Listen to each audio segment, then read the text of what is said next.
We've already got about 10 people signed in, so that's pretty good. So I'm going to go ahead and get started. So my name is Jessica Carney. For those who don't know, I'm an event coordinator with the City of Marion. And this is our Geek Out About series where we cover a wide variety of different topics once a month on the second Friday of the month. We've got 2 more events coming up in this series. So next month on May 14th, we'll have Geek Out About Grilling, which I think will be fun. That's going to be with Grillworks in Marion. They're going to give us some tips and talk about fun things to do on the grill. And then in June, on June 11th, it'll be Geek Out About Computer Safety. So that will be good. That's with the City of Marion IT department.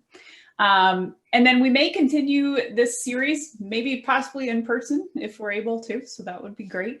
We've got some big ideas about what we could eventually someday do in person, like maybe learn how to kayak in the Marion pool or something crazy like that. So we'll see if we can get that off the ground. But today I'm excited to have Mike Anderson with the Linn County Master Gardeners.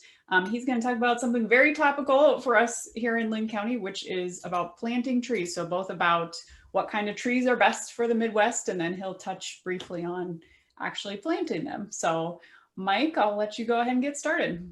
Okay, thank you, Jessica. The title of the talk is Outstanding Trees of the Midwest, and most of it is covering the more common trees that we plant here in the Midwest, and I'll talk about each one of them. And then towards the end, I'll cover planting a little bit. If you would prefer me to concentrate more on planting, I can do that as I get to that point. But I'll start in with the trees in the Midwest. The growing conditions here in the Midwest can be pretty harsh. We have temperature streams from -30 to 100 plus, high humidity, high alkaline soils. This results in iron corrosis in some species of trees. We've got flood and we got drought.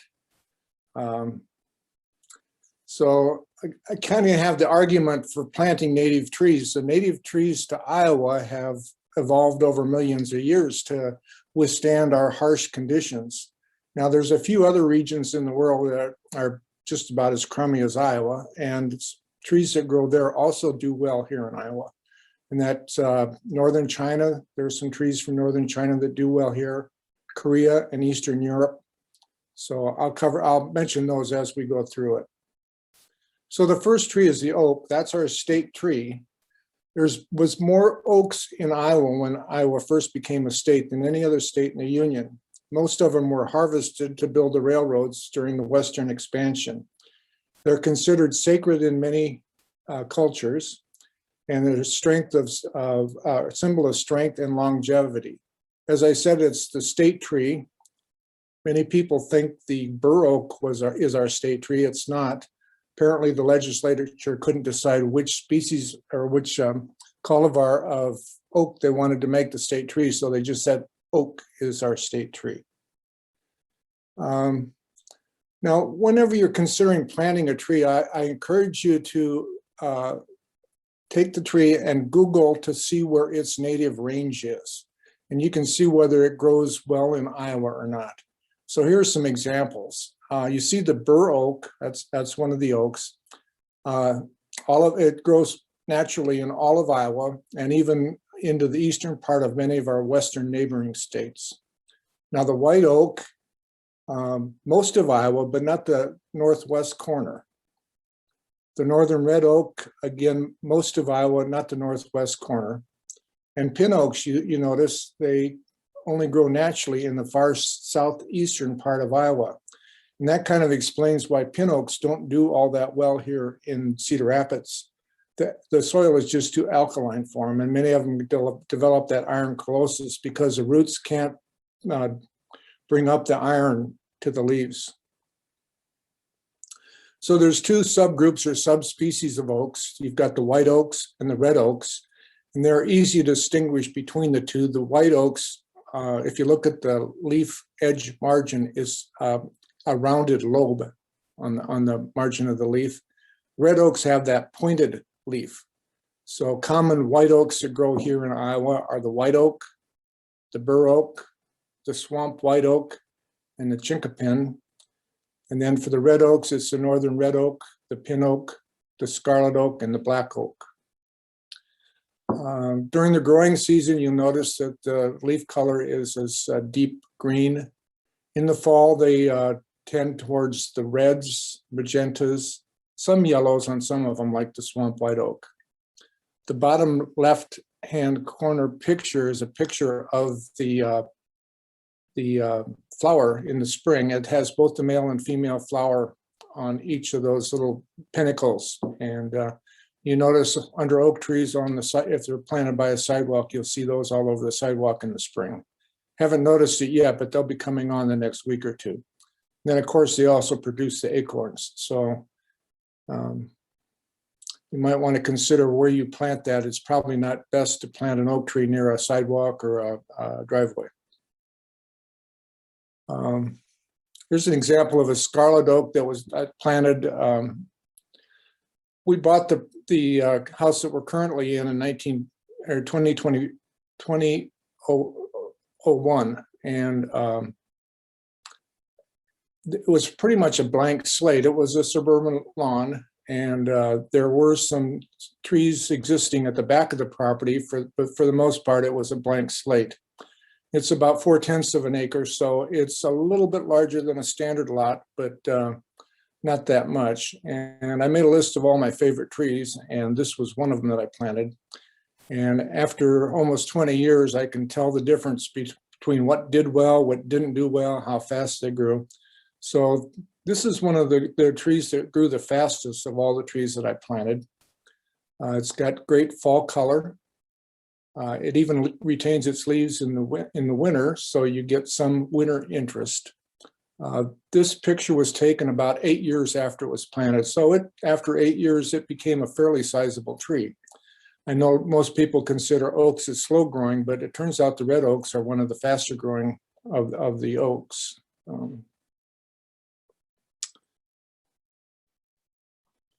Next is the maple. This is a picture of a hard maple, or sugar maple.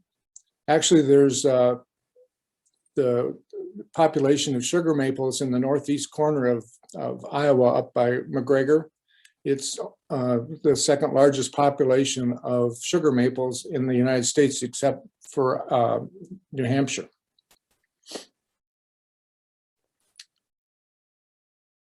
In the summer, it has the nice green leaves. In the fall, turns yellow to the orange.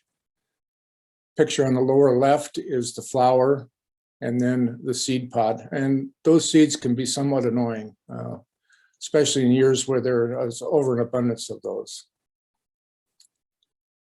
There's probably no better fall color on any tree than the red maple, or the sugar maple.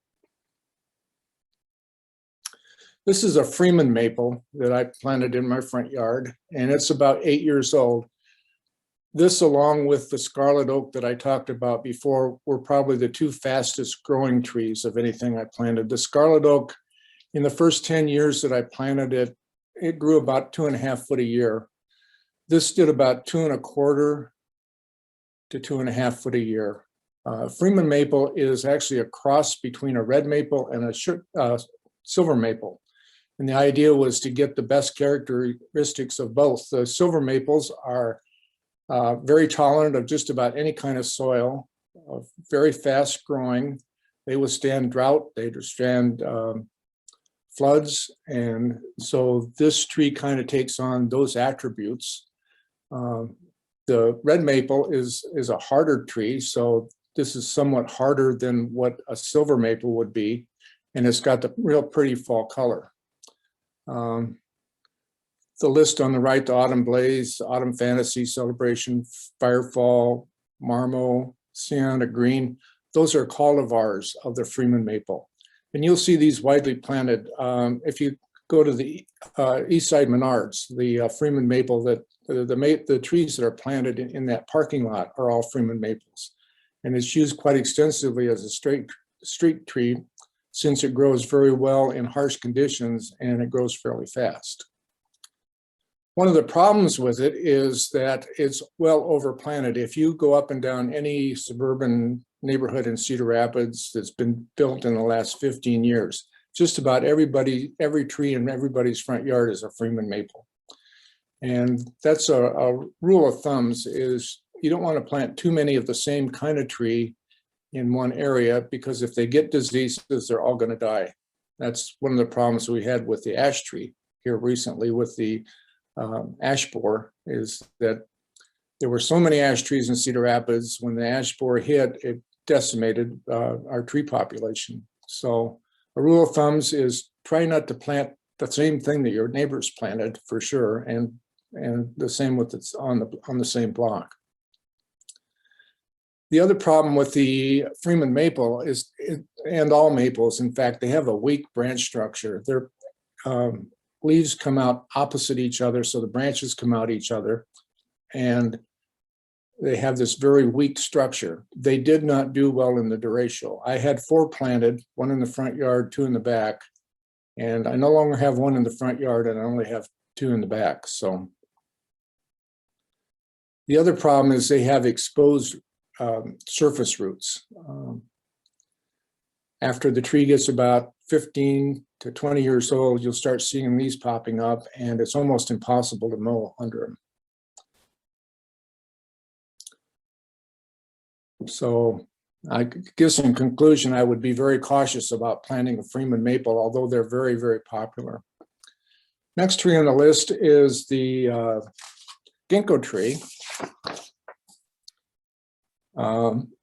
This is a fairly large tree. It gets 50 to 60 foot tall. Its native range is Eastern China.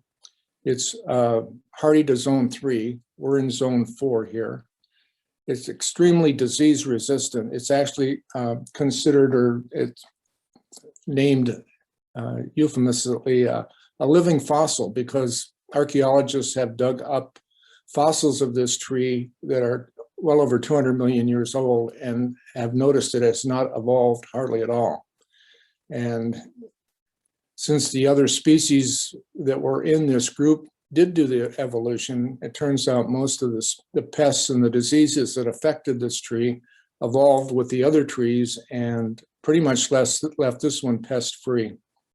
Very adaptable to just about any kind of soil. It's a slow grower, only grows about a foot and a half a year. It's an excellent city tree. I know that Cedar Rapids is starting to plant this along the street to replace some of the ash trees.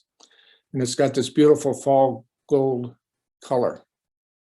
Probably one of the most spectacular for fall color, for gold or yellow.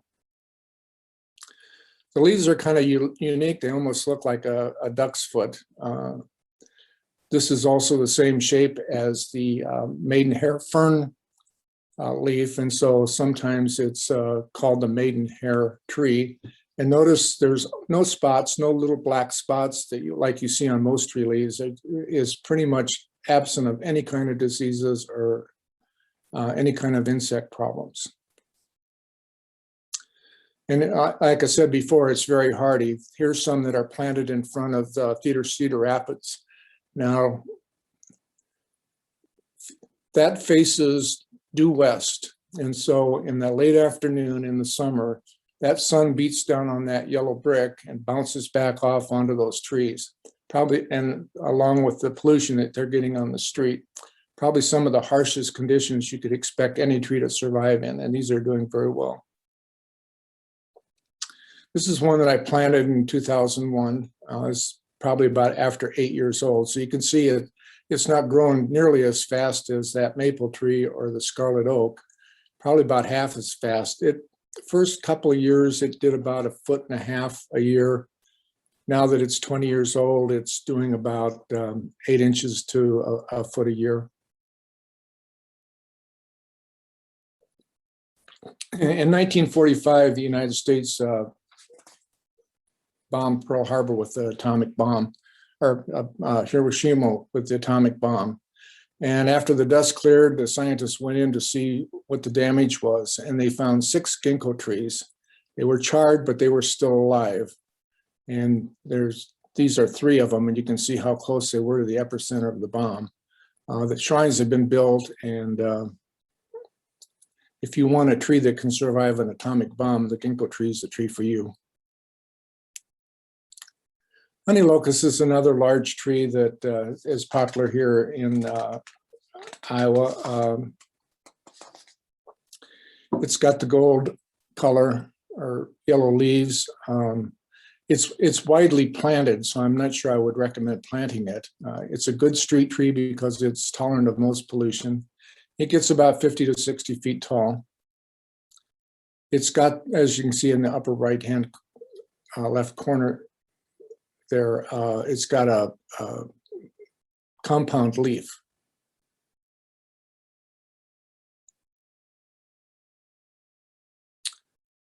The Kentucky coffee tree is also very tolerant. It's a native of Iowa. It's tolerant of most soils. And I noticed that Cedar Rapids is starting to plant this as a street tree also. Right? It's got a compound leaf like the honey locust. Actually, there's up to 100 little leaflets on that one leaf structure. The left-hand picture is of fall color. This is one that I planted again in 2001. It's about 8 to 10 years old.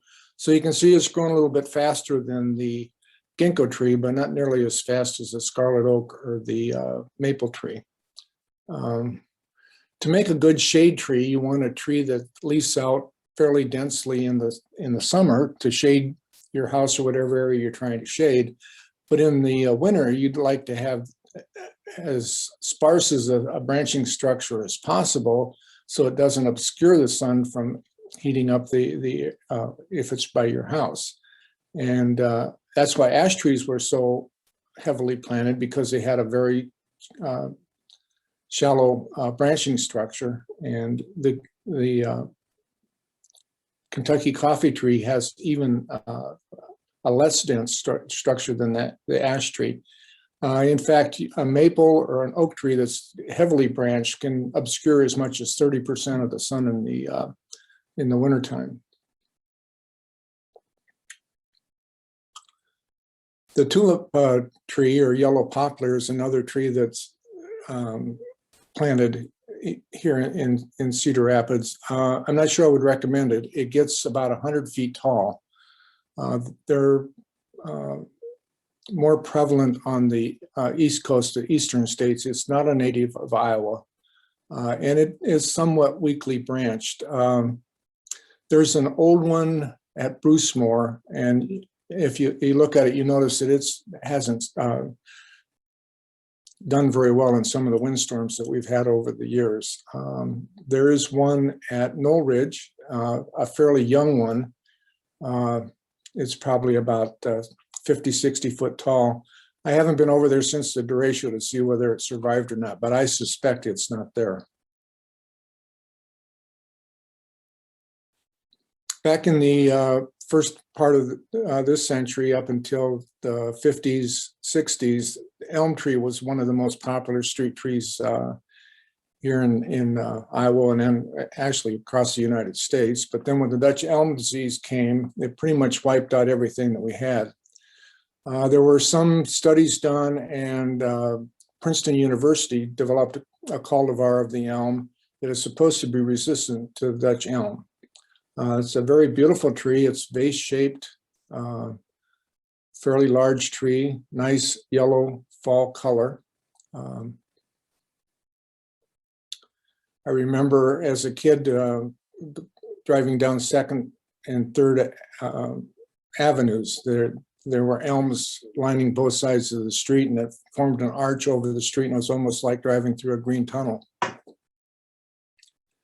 Now, resistant to Dutch elm does not mean immune to Dutch elm. There are some reports that now that these have been planted and they're getting to be 40, 50 years old, some of them are starting to contract the disease too. So you might be careful about planting this tree.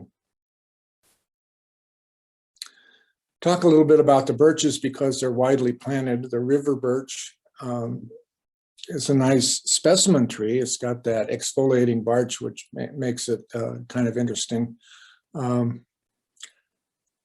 Unfortunately, the Japanese beetles attack this pretty badly, so it might be cautious in planting this. And then the white birch is also planted quite a bit here. Just look at the native range of the white birch or the paper birch. It's up in Canada, just a little bit down into northern Minnesota, Wisconsin, and Michigan. Now, look at the growing conditions here. It's cool in the summer, actually very short growing season. If you've ever been to northern Minnesota during the summer, you know it rains all the time. So far different than our humid, hot conditions here in Iowa.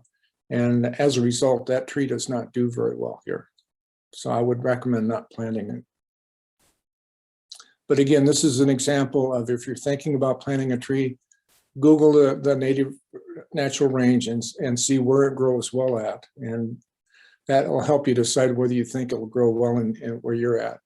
Now, you can grow the white birch, but remember, it likes cool, wet conditions. So I wouldn't plant it on the west side of a house. I plant it on the east side where it's shaded in the afternoon.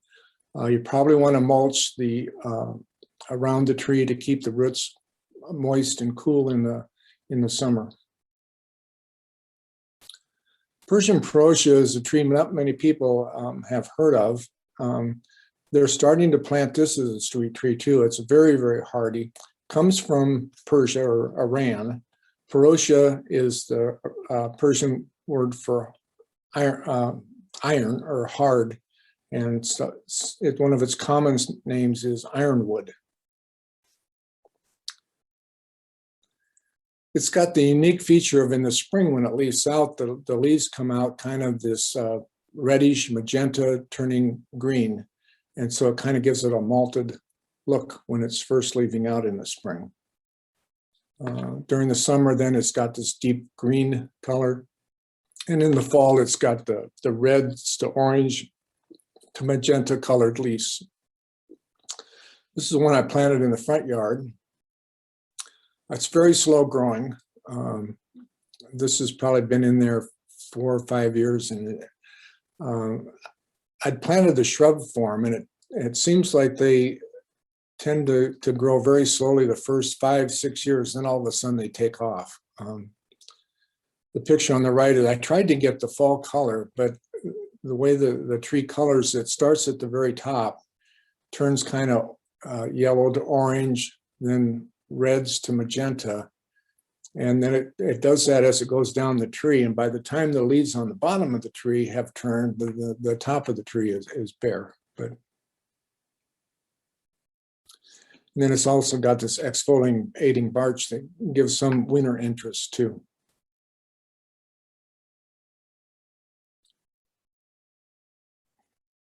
Now, most of us live in suburban neighborhoods, fairly small front yards, not very big backyards, and we all persist in planting these trees that I just talked about, 40, 50 foot tall, 60 foot tall.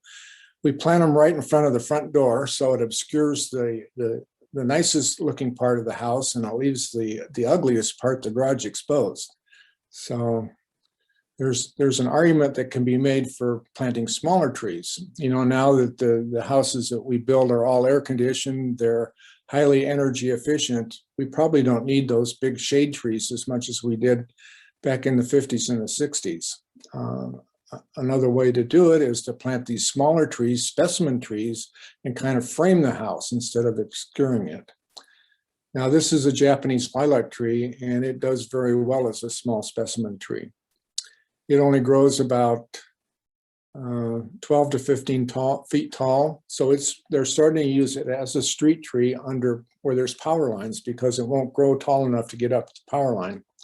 It's a very hardy tree, tolerates most conditions, most soils.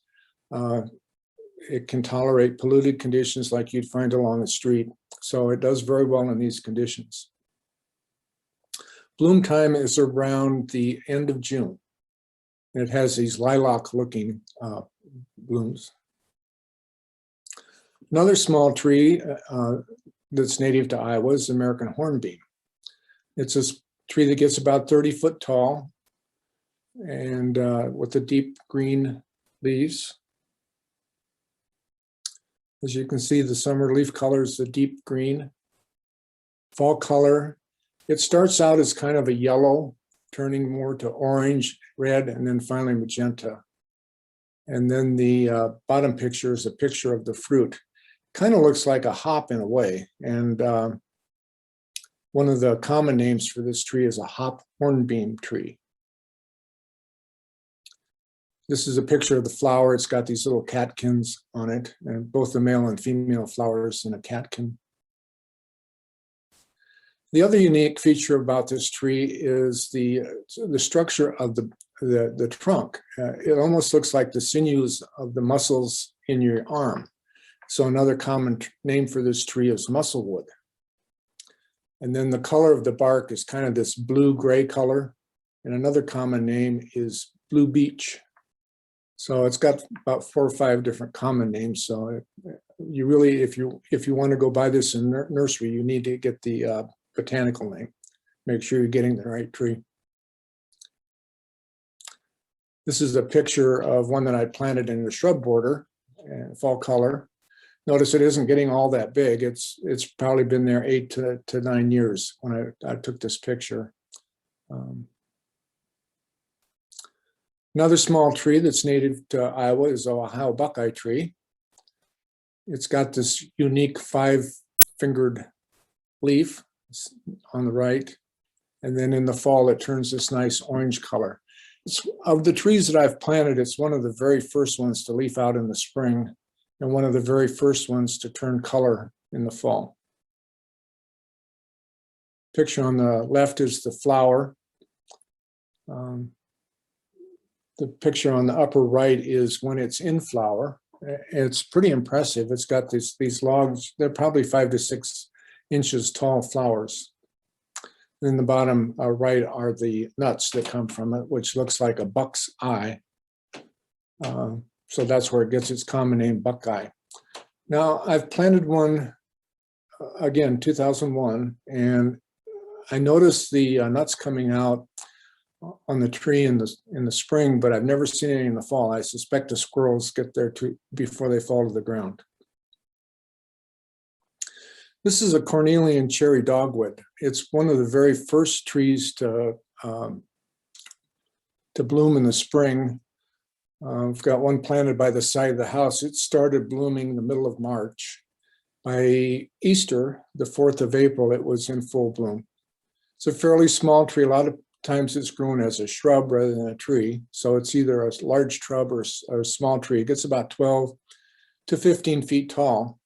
It comes from Eastern Europe, around Turkey, some in Greece. In fact, it's the only tree of any size that grows where they discovered the ruins of Troy. So they suspect if there really was a Trojan horse, it was probably built from the wood from this tree. Another interesting note about the tree, the common name or the botanical name is Cornus mas. So it's the only tree I know of that the botanical name Cornus mas is easier to say than the common name cornelian cherry dogwood, which can be a mouthful sometimes. This is a picture of the close-up of the flowers. The little flower bundle gets about the size of a golf ball. This is the picture of the one I've got planted by the side of the house. And you notice it's also got the exfoliating bark. So it gives it some winter interest when the leaves are gone. And this is the fruit. It's about 3/4 of an inch. I guess they make jam out of it. Again, the birds and the squirrels have always gotten them before I've noticed them fall to the ground. So. Serviceberry, this is about the second tree to bloom in the spring.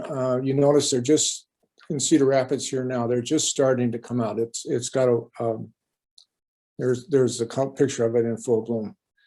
It's the tree that one of the first trees in the spring that's full white. You'll notice them around the area as you drive around. Again, it's a small tree. It only gets about 12 to 15 feet tall. and it's a native of Iowa. And it has several common names. Serviceberry, they believe that that name came from the colonial times when they had circuit priests that would go out to the outlying churches to perform services. But in the winter, when there was too much snow, they couldn't go out. And so when the snow had disappeared enough that they could start making the circuit to perform the services, that was about the same time that this tree was in full bloom. So that's why it was called a serviceberry. This is a picture of the fruit. Looks like a cherry. And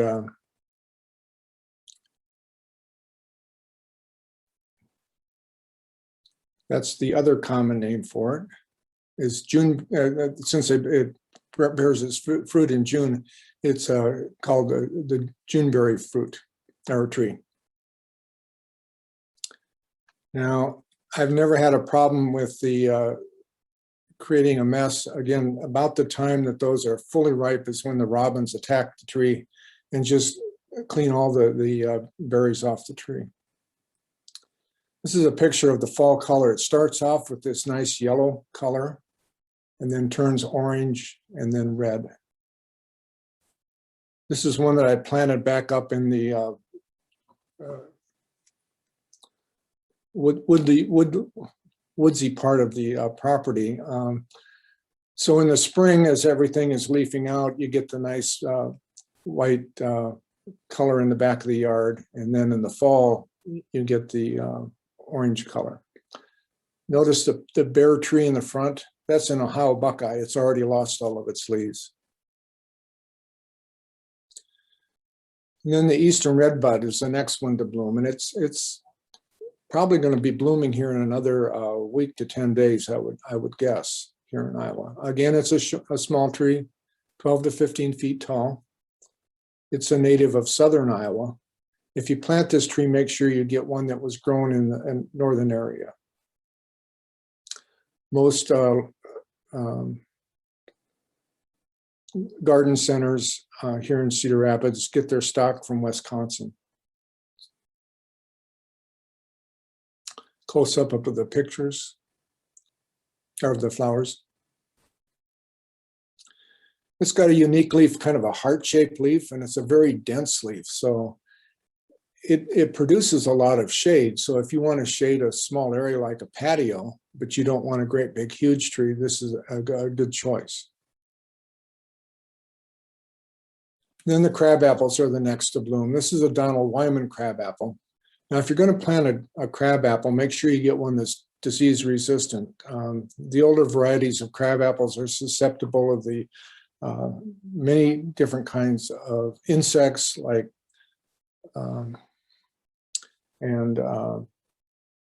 several diseases like fire scab, fire blight, rust. The Japanese beetles love these trees. But the Donald Wyman, I planted one when we moved in, and never had any problem with any insects or diseases at all. This is a close-up of the flowers. They come out kind of pink and then turn that pure white color. And this is a picture of the fruit. And again, I've never had any problem with having cleanup problems with this. The fruit tends to stay on the trees all winter long. And then come early spring, I guess they're just exactly the ripeness that the cedar waxwings like, and they come in droves and eat all the fruit off the tree. If you want a pink or red color, I've had good luck with the prairie fire crab apple. Again, it's also disease resistant. Never had any problem with Japanese beetles or any other kinds of funguses or blights. Witch hazel, it's a common tree found out throughout Iowa. It's a small tree or large shrub. It gets about 12 to 15 feet tall. Great fall color. If you have a woodsy area, this makes a perfect addition to that. As you can see, I've planted it back where some of the larger trees are at. This is a picture of the flower. It's the last plant or shrub to flower in the growing season. Kind of a pixie-like yellow. And then the flowers tend to persist after the leaves have gone away. This picture was taken on December 7th. So talk about replacing trees. If you're replacing a tree, you want to plant at least 10 feet from where you removed the previous tree. That's to get it at least far enough away from the roots so that actually so you can dig a hole big enough to plant the tree in, and so you won't have any problem with the roots. If you have the stump removed, try and get it ground down 18 to 24 inches below the soil. Most of them will, if there's exposed roots or large roots along the surface, they'll take those out also. Now, once they grind the stump down, you're going to have a big pile of wood chips, and you want to remove as many of those wood chips as you can, because as they dissolve into the soil, they're going to leach out the nitrogen that's in the soil. And it turns out that stump grinder kind of works like a tiller in a way. It kind of tills the wood chips down into the ground as it's chipping. So you're going to have a pile of wood chips on top of the ground, and you're going to have some that are mixed in with the soil below the ground. So again, try and remove as many of those wood chips as you can. I got all, when I did this for the tree that I lost in the front of the house, I raked all the leaves I could on the surface, and then I took a small garden tiller and tilled the soil up, and that brought a lot of the other chips up. So again, try and get as many of those chips out as you can. And then you want to mound the soil over the planting area, because that soil is going to be loose and it's going to pack down over the next 2 to 3 years. So if you don't do that, you're going to have kind of an indentation in the soil. Another thing you might want to consider is adding some high nitrogen fertilizer to that soil to make up for the nitrogen that the wood chips are going to take out that you're not able to remove as they decompose. So a little bit about planting trees. The two most important things about planting a tree is to get the hole big enough and not plant the tree too deeply. Now remember, the tree that you're planting, if you got it from a nursery, was dug up in a field somewhere that previous winter. It was shipped to the nursery bare root. The nursery potted that tree in a pot, and then the roots started growing. Now, when the tree was dug up, about 90% of the roots are left back in the field. So when that tree is planted, the first year that it's growing, you're not going to see much growth in the tree, because it's spending all of its time trying to reestablish the roots that it lost when the tree was dug up. So that's why you want to make sure that that hole is as wide as possible, so that soil is nice and loose, and the new roots can expand or grow into that soil very easily. If you notice the size of the hole in this picture, it's about the size of the drip line, and that's a good rule of thumbs.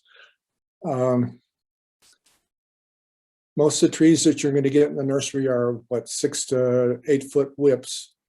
And you can kind of see on the branching structure where the drip line was on that tree. So make sure that hole is about that wide. So that means you're going to need about a 6 foot in diameter hole.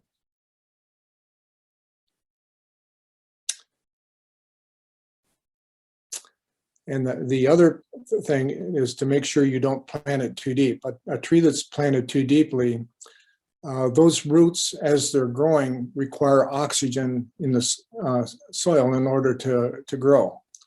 And if the tree is planted, the deeper the soil, the less oxygen is in that soil. So you want to fairly, planted too deep, it's just not going to get enough oxygen to grow its roots. The other thing is there's a problem with girdling roots. I should have added a picture of that, but trees that are planted too deeply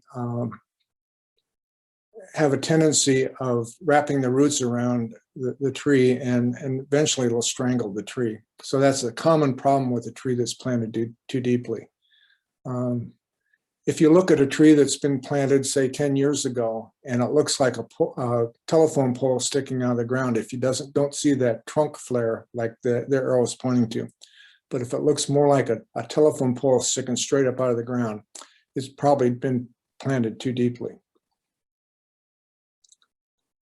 You want to add about 2 to 3 inches of mulch. So you're going to have a 6 foot in diameter circle around this tree, covered with mulch. And I usually like to keep the mulch on there for at least the first 10 growing years that the tree is growing. In fact, I've just started to remove the mulch from these trees here that are in the last couple of years. So they were 18 years old when I started to remove the mulch. That mulch induces a fungus to grow that attaches to the root system and actually expands the surface of the roots so that they can absorb more nutrients and more water. You want to backfill with the original soil. You don't want to put improved soil in, because remember that tree is going to have to eventually grow out into the original soil. Let's see what else. Most trees come in a pot. Many come in balled or what they call balled and burlapped. Now, back in the old days, the ball and burlap, it really was burlap, and the wire that was around there was made out of iron, so it did deteriorate fairly easily. Nowadays, the wire is made out of stainless steel, which does not deteriorate, and instead of burlap, they're using plastic also, which doesn't deteriorate. Now, again, when we moved into the house here, I had a list of my favorite trees, and I planted way more trees than could be sustained in the small yard that we had. So in the last couple of years, I've been thinning out the trees and taking them down. And some of the trees that did come in ball and burlap that I did not remove the wire from, I noticed that the roots had grown into, and actually the roots were being obstructed by that wire. So if you get a ball and burlap tree, I recommend removing all of the wire and all of that plastic burlap. They show this picture staked, the tree staked. That's not necessary unless you're in a windy condition where that tree ball is moving in when the tree gets hit by a wind. So if it's rocking in the soil, you'll probably need to put some kind of support there for it. And you want to make that loose. It should be tight enough just so the tree doesn't rock in the hole, but not so tight that it can't move at all. If you notice, if those straps were really tight, you get a big wind, it's going to break the tree right where that strap is attached to the tree. I know because I've done it. Did that on a very expensive ginkgo tree. As far as fertilizers go, trees probably don't need to be fertilized the first couple of years or at all. One of the problems of fertilizing them is they grow too fast and they can outgrow themselves. But if you want to fertilize, make sure it's something that will induce the roots to grow. So you want that middle number, the phosphorus, high phosphorus. That's what makes the roots grow. I know Earl Mays, when they sold you a tree, they wouldn't guarantee it unless you also bought their root starter. And that was basically a fertilizer that was high in phosphorus. So, tree selection criteria. You want to select high quality nursery stock. I would not buy trees from the big box stores or grocery stores. If you want a tree that's going to last, you know what you're getting, you want to go to a nursery. Now, I don't have a problem buying flats of flowers or shrubs from the big box stores, but as far as trees go, I would go to a reputable nursery. You want to select for hardiness and insect and disease resistance, like the Donald Wyman crabapple that I talked about, the prairie fire crabapple. You want to avoid trees that are too common in your area. Remember the street scene I showed with everybody in the neighborhood having the same kind of tree in the front yard. You want to test the soil for pH and nutrients. You can go to the extension office and get a soil sample kit. You want to make sure that pH is neutral or slightly alkaline. Another good thing to do is to do a soil drainage test. If you're planting a tree that does not stand flooded conditions very well, you probably want to do a soil drainage test. If it's a tree that can withstand wet conditions, this isn't necessary. You can Google perk test. It's an easy thing to do. You dig a hole about a foot deep. You put a bucket of water in it, and you see how long it takes for the water to drain out. And that'll tell you whether you've got too impacted of soil or not. So again, you can Google that and find out how to do it. So these are the references. The Manual of Woody Landscape Plants by Michael Durr is the landscaper's Bible as far as trees and shrubs go. Forest and Shade Trees of Iowa is another good book for planting native Iowa trees. Of course, there's gardening publications that you can get from Iowa State. Any questions?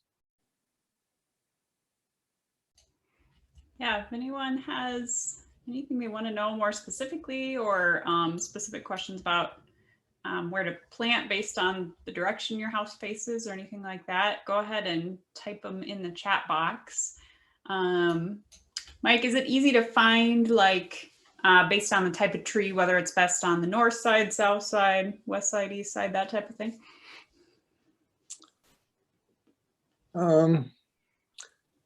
Yeah, if you'd have to Google the tree or get a reference on the tree. Again, Manual of Woody Landscape Plants by Michael Durr. That's a great book. The library should have it. I know all the garden centers have it. You might have to ask for it. It's always under the counter.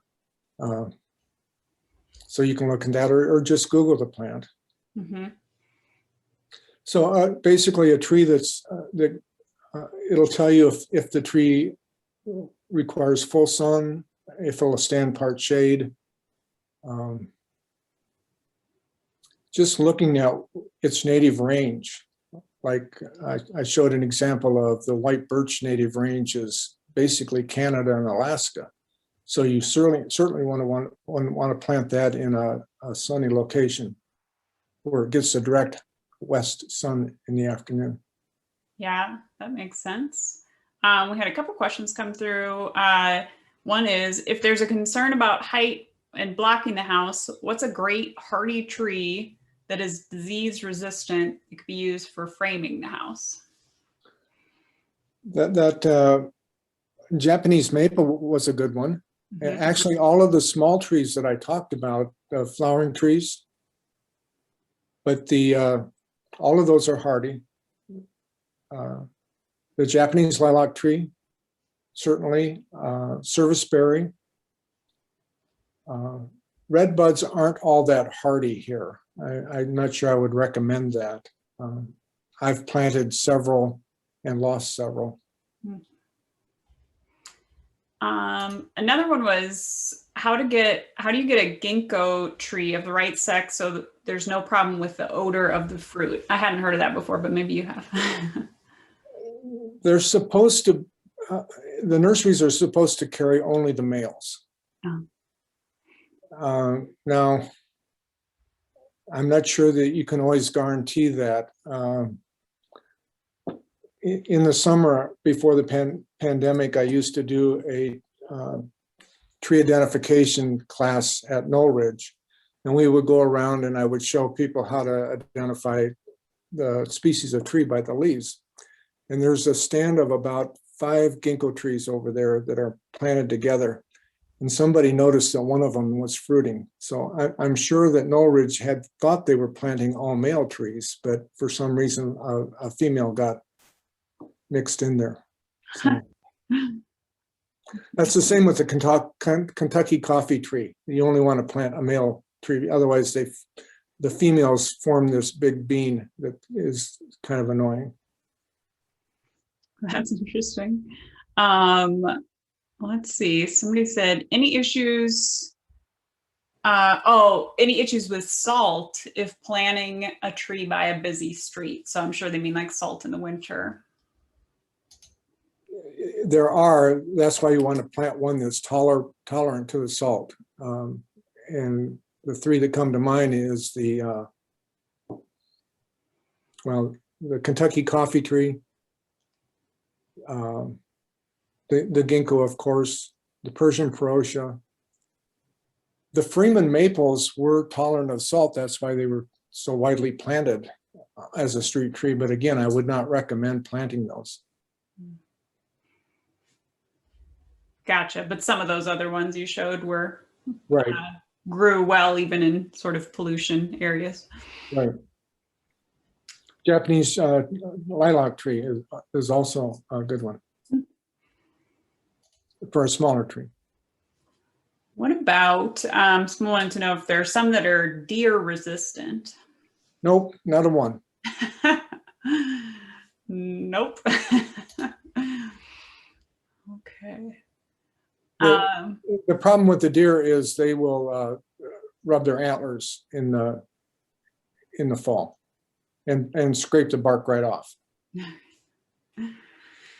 That Persian ferocia that I showed, it was planted by the driveway. That's the second tree that was planted there. I've planted 4 trees there, and they've all succumbed to the deer. Oh. The backyard, I put a 5-foot fence around it. So the fence is what will keep the deers out more than a particular kind of tree.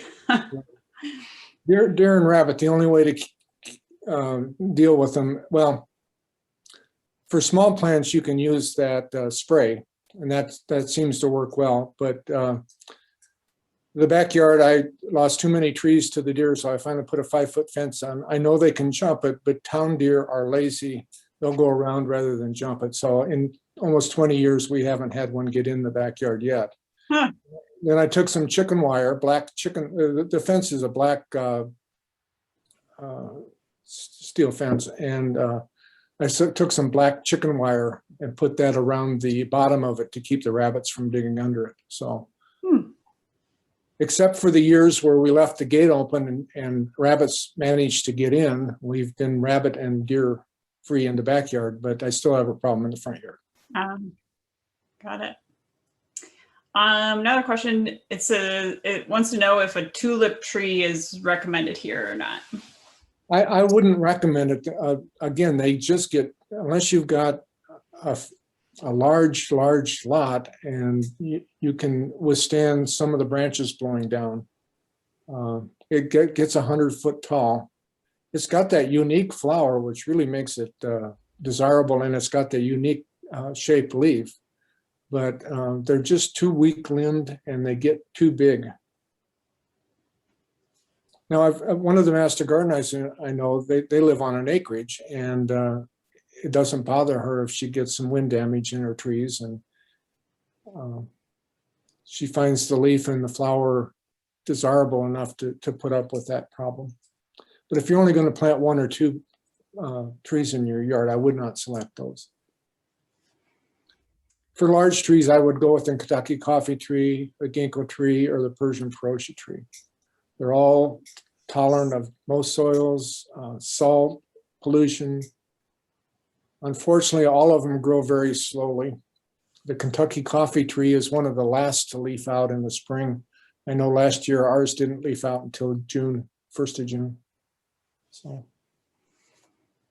I've not heard of this word before. Somebody said any good poplars for Iowa? Again, the poplar are weak limb trees, and they don't do well. Now, there's a gray poplar, which is really Iowa's version of the aspen. That is grown to some extent. Gotcha. Any final questions? Get them in the chat. Mike, what's your favorite tree in your yard? well, I guess the Kentucky coffee tree and ginkgo tree. Is that partly because of the color in the fall for that ginkgo tree? Yeah, and the unique leaves, and it's got some unique aspects to it. I'm also pretty fond of that scarlet oak tree. I was impressed that it grew so fast. You know, you think of oak trees of being slow growing, and it was, of all the trees I planted, it was by far the fastest growing tree. I think that sounds nice right now after we've lost so many, to get some that will grow fast. And it had absolutely no damage from the derecho. And it was right out where it was. Other trees, like the Freeman maple, not too far away, came down. Ash trees came down around it, but it sustained absolutely no damage at all. Interesting. One more question. Recommended American elm for street planting. Well, get one that's disease resistant. There's several. The Princeton that I had identified, but there's a couple other ones out on the market now too. Again, they're beautiful trees. They're worth planting, but keep in mind that resistance doesn't mean immune. There's a possibility they can still get the Dutch elm disease. Gotcha. Well, thanks so much for joining us today. Okay. Oh, sorry, we got one more question if you got a minute. Any trees recommended for wind resistance? Yeah, and it says and porous trees. The most wind resistant tree is a hackberry. They're starting to sell those in the nurseries now.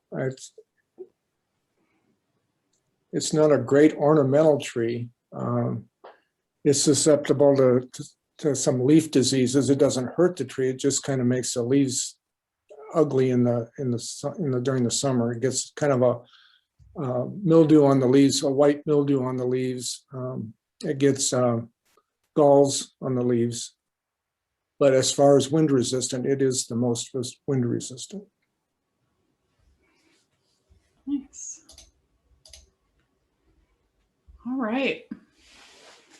Well, thanks. That was great. If anyone has follow-up questions, I'll just note my email real quick. It's jcarney, C-A-R-N-E-Y, @cityofmarion.org.